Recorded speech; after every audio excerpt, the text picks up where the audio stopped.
çözülecek sorunları ve bakış açıları vardır.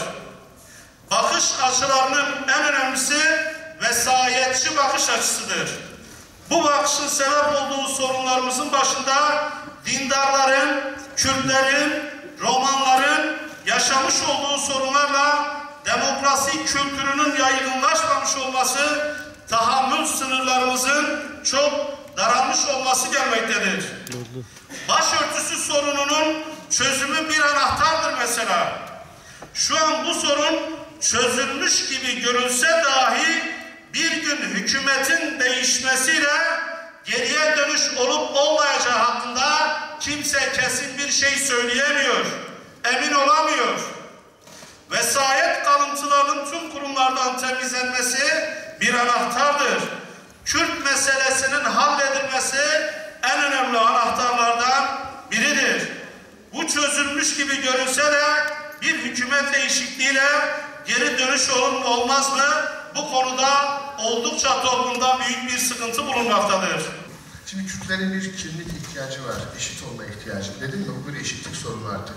Biz bu eşitliği nasıl sağlarız sorusunu sormak zorundayız. Ümmeti, herkesin devleti varken Kürtlerin devleti bozuyor kavramı Kürtler açısından rahatsız edicidir. Bunu söylemek zorundayım arkadaşlar. Kürtlerin de bir eşit statüye ihtiyacı var. Eşit statüden bahsediyorum. Bunun yolu Türkiye Kürtistan'da dediğimiz Türkiye Kürtlerin yaşadığı bölge değildir. Çünkü Türkiye Kürtleri ayrılmamakla ilgili sosyolojik referandumunu yapmış, tamamlamıştır. Nasıl yapmıştır? Bütün o zor zamanlarda göç yönünü İstanbul'a, Ankara'ya, Mersin'e yaparak birlikte yaşamla ilgili Türklerden çok Türkiye'li olduklarını hissettirmişlerdi zaten. Ortaya koymuşlardı. Türklerden çok Türkiye'li diyorum. Çünkü dedim ya her tarafa sahipleniyor. En kırgın zamanda bile Türkiye'likten vazgeçmiyor. Ama Türklere maalesef bu süreçte Türklük biraz fazla aşılandığı için mesela Türk bayrağı kavramının biraz öbür tarafta ötekileştirdiğini, bunun yerine Türkiye bayrağı, Türklerin Türkiye'li olmasıyla ilgili bir sürecin işletilmesi gerektiğini ben şahsen düşünüyorum. Emindeyiz ve bu çatışmayı PKK kazanamaz. Ama bu çatışmayı devlete kazanamaz. Bu çatışmayla beklenebilecek bir yol yoktur. PKK kazanamaz çünkü bu çatışma stratejisine halk PKK'nin beklediği olarak destek vermedi. Hendeklerin, barikatların arkasında durmadan silahlı öz yönetim planlarını desteklemedi. Yine halk amaç ile araç arasında kullanılan araç arasındaki farkın büyüklüğünü çok ciddi manada görüyor.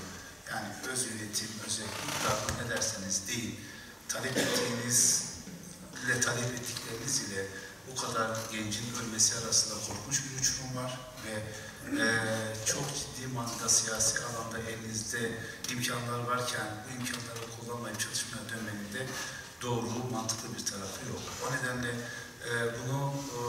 bu çatışma sürecini PKK herhangi bir şekilde kazanamaz. Ama devlet de kazanamaz. Yani çatışma ile bu sorunun üzerinden gelinemez.